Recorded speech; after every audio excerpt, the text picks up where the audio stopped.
Chapter 5. Being Neighborly. "What in the world are you going to do now, Joe?" asked Meg one snowy afternoon, as her sister came tramping through the hall, in rubber boots, old sack, and hood, with a broom in one hand and a shovel in the other. "Going out for exercise," answered Joe with a mischievous twinkle in her eyes. "I should think 2 long walks this morning would have been enough. It's cold and dull out, and I advise you to stay warm and dry by the fire, as I do," said Meg with a shiver. "Never take advice. Can't keep still all day, and not being a pussycat, I don't like to doze by the fire. I like adventures, and I'm going to find some." Meg went back to toast her feet and read Ivanhoe, and Joe began to dig paths with great energy. The snow was light, and with her broom she soon swept a path all round the garden, for Beth to walk in when the sun came out and the invalid dolls needed air. Now, the garden separated the Marches' house from that of Mr. Lawrence. Both stood in a suburb of the city, which was still country-like, with groves and lawns, large gardens, and quiet streets. A low hedge parted the 2 estates. On one side was an old, brown house, looking rather bare and shabby, robbed of the vines that in summer covered its walls and the flowers, which then surrounded it. On the other side was a stately stone mansion, plainly betokening every sort of comfort and luxury, from the big coach house and well-kept grounds to the conservatory and the glimpses of lovely things one caught between the rich curtains. Yet it seemed a lonely, lifeless sort of house, for no children frolicked on the lawn, no motherly face ever smiled at the windows, and few people went in and out, except the old gentleman and his grandson. To Joe's lively fancy, this fine house seemed a kind of enchanted palace, full of splendors and delights which no one enjoyed. She had long wanted to behold these hidden glories, and to know the Lawrence boy, who looked as if he would like to be known, if he only knew how to begin.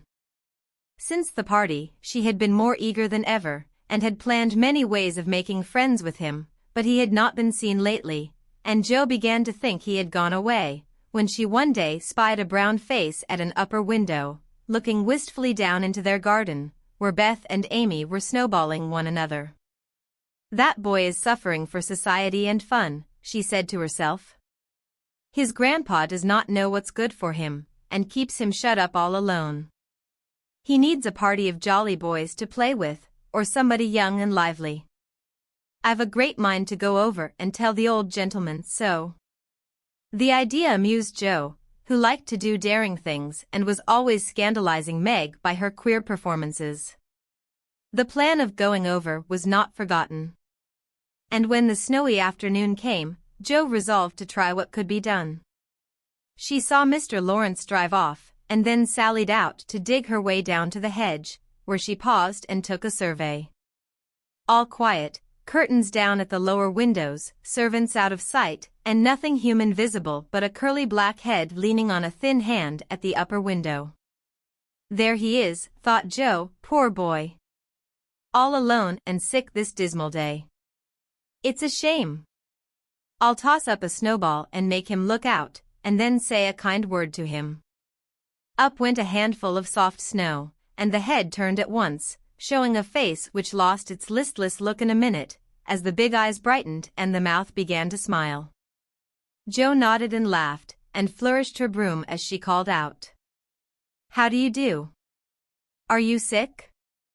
Laurie opened the window, and croaked out as hoarsely as a raven, "Better, thank you. I've had a bad cold, and been shut up a week." "I'm sorry. What do you amuse yourself with?" "Nothing. It's dull as tombs up here." "Don't you read?" "Not much. They won't let me." "Can't somebody read to you?" "Grandpa does sometimes, but my books don't interest him, and I hate to ask Brooke all the time." "Have someone come and see you then?" "There isn't anyone I'd like to see. Boys make such a row, and my head is weak." "Isn't there some nice girl who'd read and amuse you?" "Girls are quiet and like to play nurse." "Don't know any." "You know us," began Joe, then laughed and stopped. "So I do. Will you come, please? Cried Laurie. I'm not quiet and nice, but I'll come if Mother will let me. I'll go ask her. Shut the window, like a good boy, and wait till I come. With that, Jo shouldered her broom and marched into the house, wondering what they would all say to her. Laurie was in a flutter of excitement at the idea of having company, and flew about to get ready, for as Mrs. March said, he was a little gentleman, and did honor to the coming guest by brushing his curly pate, putting on a fresh color, and trying to tidy up the room, which in spite of half a dozen servants, was anything but neat. Presently there came a loud ring, then a decided voice, asking for Mr. Laurie, and a surprised-looking servant came running up to announce a young lady. All right, show her up, it's Miss Jo, said Laurie, going to the door of his little parlor to meet Jo, who appeared, looking rosy and quite at her ease, with a covered dish in one hand and Beth's 3 kittens in the other. Here I am, bag and baggage, she said briskly. Mother sent her love, and was glad if I could do anything for you. Meg wanted me to bring some of her blancmange, she makes it very nicely, and Beth thought her cats would be comforting. I knew you'd laugh at them, but I couldn't refuse, she was so anxious to do something. It so happened that Beth's funny loan was just the thing, for in laughing over the kits, Laurie forgot his bashfulness, and grew sociable at once. That looks too pretty to eat, he said, smiling with pleasure, as Jo uncovered the dish and showed the blancmange, surrounded by a garland of green leaves, and the scarlet flowers of Amy's pet geranium. It isn't anything, only they all felt kindly and wanted to show it. Tell the girl to put it away for your tea. It's so simple you can eat it, and being soft, it will slip down without hurting your sore throat. What a cozy room this is. It might be if it was kept nice, but the maids are lazy, and I don't know how to make them mind. It worries me though. I'll write it up in 2 minutes, for it only needs to have the hearth brushed, so, and the things made straight on the mantelpiece, so, and the books put here, and the bottles there, and your sofa turned from the light, and the pillows plumped up a bit. Now then, you're fixed. And so he was, for, as she laughed and talked, Jo had whisked things into place and given quite a different air to the room. Laurie watched her in respectful silence, and when she beckoned him to his sofa, he sat down with a sigh of satisfaction, saying gratefully, "How kind you are." Yes, that's what it wanted. Now please take the big chair and let me do something to amuse my company. No, I came to amuse you.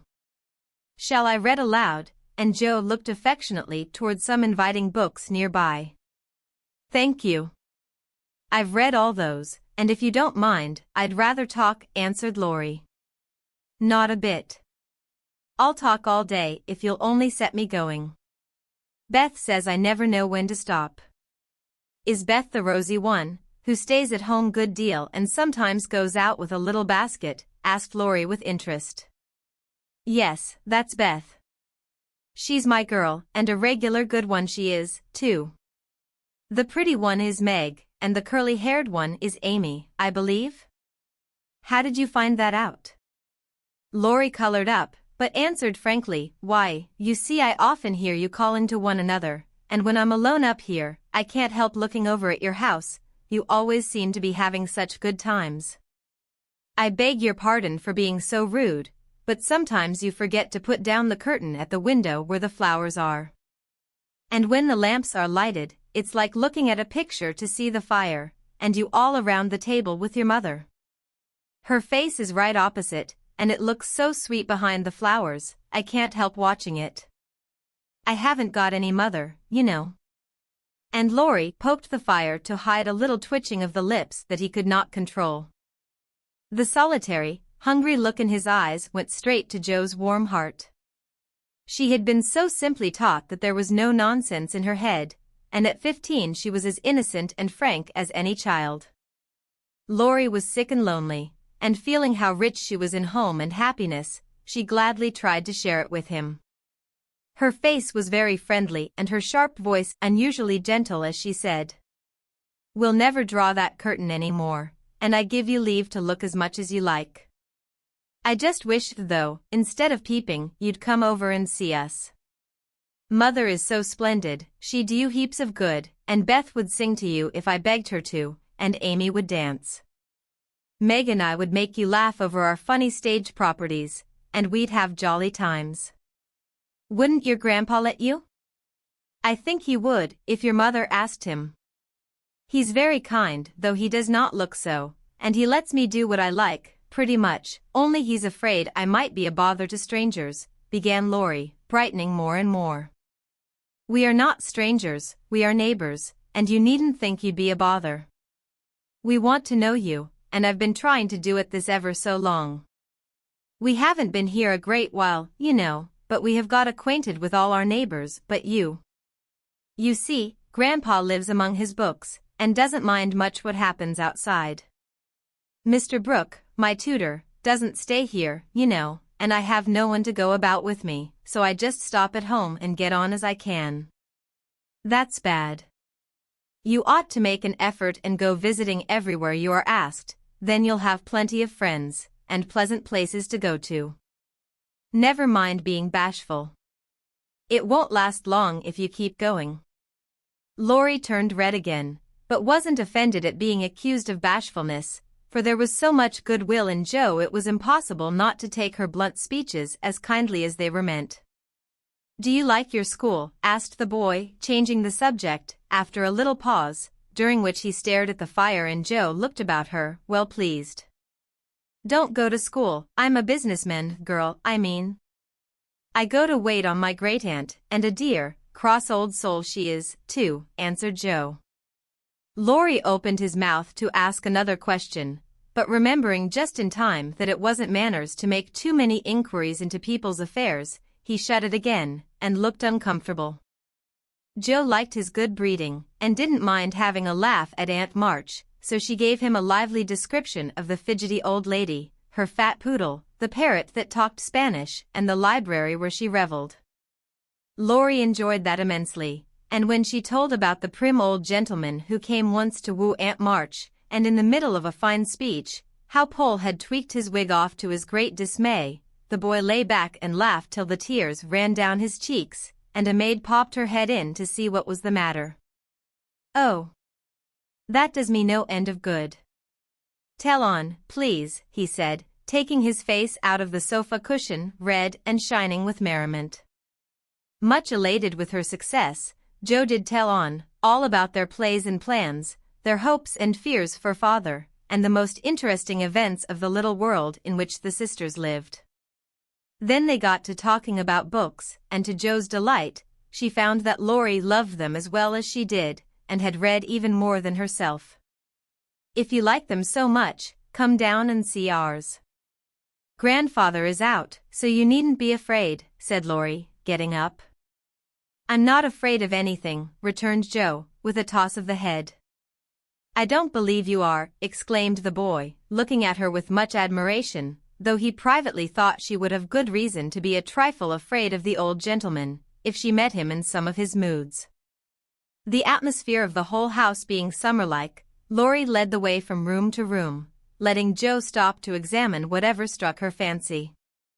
And so, at last they came to the library, where she clapped her hands and pranced, as she always did when especially delighted.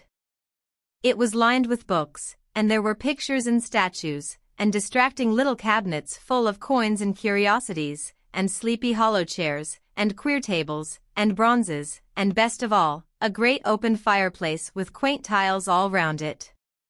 What richness, sighed Joe, sinking into the depth of a velour chair and gazing about her with an air of intense satisfaction. Theodore Lawrence, you ought to be the happiest boy in the world, she added impressively. A fellow can't live on books, said Laurie, shaking his head as he perched on a table opposite. Before he could say more, a bell rang, and Joe flew up, exclaiming with alarm, mercy me. It's your grandpa. Well, what if it is? You are not afraid of anything, you know, returned the boy, looking wicked. I think I am a little bit afraid of him, but I don't know why I should be. Marmee said I might come, and I don't think you're any the worse for it, said Joe, composing herself, though she kept her eyes on the door. "I'm a great deal better for it, and ever so much obliged. I'm only afraid you're very tired of talking to me." "It was so pleasant, I couldn't bear to stop," said Laurie gratefully. "The doctor to see you, sir," and the maid beckoned as she spoke. "Would you mind if I left you for a minute?" "I suppose I must see him," said Laurie. "Don't mind me. I'm happy as a cricket here," answered Joe. Laurie went away, and his guest amused herself in her own way. She was standing before a fine portrait of the old gentleman when the door opened again, and without turning, she said decidedly, "I'm sure now that I shouldn't be afraid of him, for he's got kind eyes, though his mouth is grim, and he looks as if he had a tremendous will of his own. He isn't as handsome as my grandfather, but I like him." "Thank you, ma'am," said a gruff voice behind her, and there, to her great dismay, stood old Mr. Lawrence. Poor Jo blushed till she couldn't blush any redder, and her heart began to beat uncomfortably fast as she thought what she had said. For a minute a wild desire to run away possessed her, but that was cowardly, and the girls would laugh at her, so she resolved to stay and get out of the scrape as she could. A second look showed her that the living eyes, under the bushy eyebrows, were kinder even than the painted ones, and there was a sly twinkle in them, which lessened her fear a good deal. The gruff voice was gruffer than ever, as the old gentleman said abruptly, after the dreadful pause, "So you're not afraid of me, hey?" "Not much, sir." "And you don't think me as handsome as your grandfather?" "Not quite, sir." "And I've got a tremendous will, have I?" "I only said I thought so." "But you like me in spite of it?" "Yes, I do, sir." That answer pleased the old gentleman. He gave a short laugh, shook hands with her, and, putting his finger under her chin, turned up her face, examined it gravely, and let it go, saying with a nod, "You've got your grandfather's spirit if you haven't his face. He was a fine man, my dear, but what is better, he was a brave and an honest one, and I was proud to be his friend." "Thank you, sir," and Jo was quite comfortable after that, for it suited her exactly. "What have you been doing to this boy of mine, hey?" was the next question, sharply put. "Only trying to be neighborly, sir." And Jo told how her visit came about. "You think he needs cheering up a bit, do you?" "Yes, sir, he seems a little lonely, and young folks would do him good perhaps. We are only girls, but we should be glad to help if we could, for we don't forget the splendid Christmas present you sent us," said Jo eagerly. "Tut, tut, tut. That was the boy's affair. How is the poor woman?" "Doing nicely, sir." And off went Jo, talking very fast, as she told all about the Hummels, in whom her mother had interested richer friends than they were. Just her father's way of doing good. "I shall come and see your mother some fine day. Tell her so. There's the tea bell, we have it early on the boy's account. Come down and go on being neighborly. If you'd like to have me, sir. Shouldn't ask you if I didn't." And Mr. Lawrence offered her his arm with old-fashioned courtesy. What would Meg say to this thought Jo, as she was marched away, while her eyes danced with fun as she imagined herself telling the story at home. "Hey! Why, what the dickens has come to the fellow?" said the old gentleman, as Laurie came running downstairs and brought up with a start of surprise at the astounding sight of Jo arm in arm with his redoubtable grandfather. "I didn't know you'd come, sir," he began, as Jo gave him a triumphant little glance. "That's evident, by the way you rack it downstairs. Come to your tea, sir, and behave like a gentleman." And having pulled the boy's hair by way of a caress, Mr. Lawrence walked on, while Laurie went through a series of comic evolutions behind their backs, which nearly produced an explosion of laughter from Jo. The old gentleman did not say much as he drank his 4 cups of tea, but he watched the young people, who soon chatted away like old friends, and the change in his grandson did not escape him. There was color, light, and life in the boy's face now, vivacity in his manner, and genuine merriment in his laugh.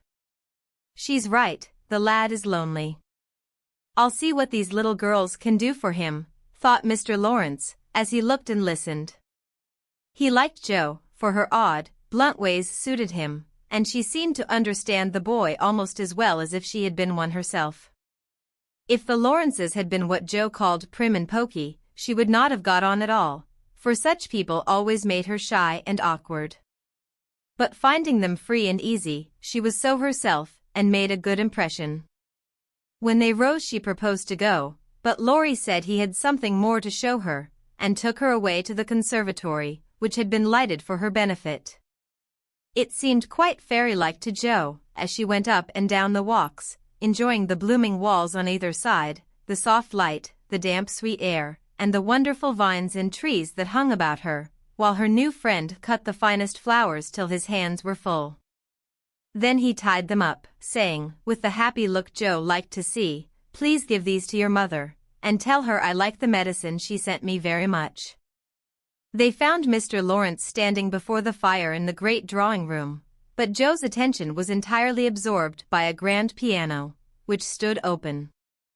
"Do you play?" she asked, turning to Laurie with a respectful expression. "Sometimes," he answered modestly. "Please do now. I want to hear it, so I can tell Beth." "Won't you first?" "Don't know how. Too stupid to learn, but I love music dearly." So Laurie played and Jo listened, with her nose luxuriously buried in heliotrope and tea roses. Her respect and regard for the Lawrence boy increased very much, for he played remarkably well and didn't put on any airs.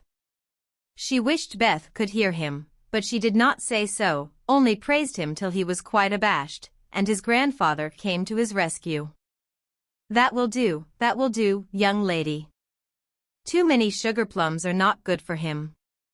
His music isn't bad, but I hope he will do as well in more important things." "Going? Well, I'm much obliged to you, and I hope you'll come again. My respects to your mother. Good night, Dr. Jo." He shook hands kindly, but looked as if something did not please him. When they got into the hall, Jo asked Laurie if she had said something amiss. He shook his head. "No, it was me. He doesn't like to hear me play." "Why not?" "I'll tell you some day. John is going home with you, as I can't." "No need of that. I am not a young lady, and it's only a step." "Take care of yourself, won't you?" "Yes, but you will come again, I hope? If you promise to come and see us after you are well." "I will. Good night, Laurie." "Good night, Jo, good night."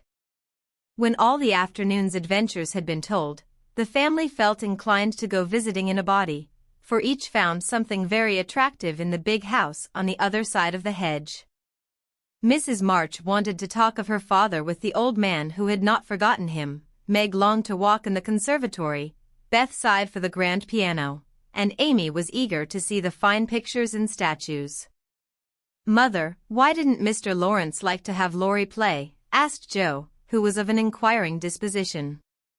"I am not sure, but I think it was because his son, Laurie's father, married an Italian lady, a musician, which displeased the old man, who was very proud. The lady was good and lovely and accomplished, but he did not like her, and never saw his son after he married. They both died when Laurie was a little child, and then his grandfather took him home. I fancy the boy, who was born in Italy, is not very strong, and the old man is afraid of losing him, which makes him so careful. Laurie comes naturally by his love of music, for he is like his mother, and I dare say his grandfather fears that he may want to be a musician. At any rate, his skill reminds him of the woman he did not like, and so he glowered as Jo said. "Dear me, how romantic," exclaimed Meg. "How silly," said Jo.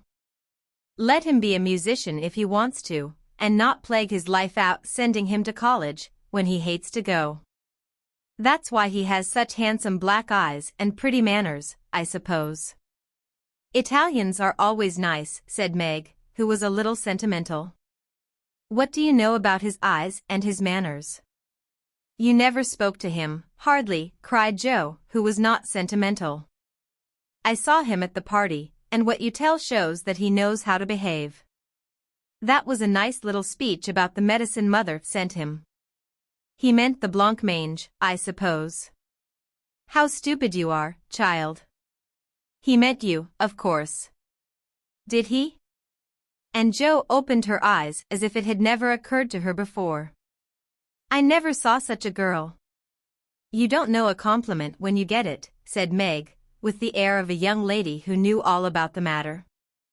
I think they are great nonsense, and I'll thank you not to be silly and spoil my fun. Laurie's a nice boy and I like him, and I won't have any sentimental stuff about compliments and such rubbish. We'll all be good to him because he hasn't got any mother, and he may come over and see us, mayn't he, Marmee? Yes, Joe, your little friend is very welcome, and I hope Meg will remember that children should be children as long as they can. I don't call myself a child, and I'm not in my teens yet, observed Amy. What do you say, Beth? I was thinking about our Pilgrim's Progress, answered Beth, who had not heard a word. How we got out of the slough and through the wicket gate by resolving to be good, and up the steep hill by trying, and that maybe the house over there, full of splendid things, is going to be our palace beautiful. We have got to get by the lions first, said Joe, as if she rather liked the prospect.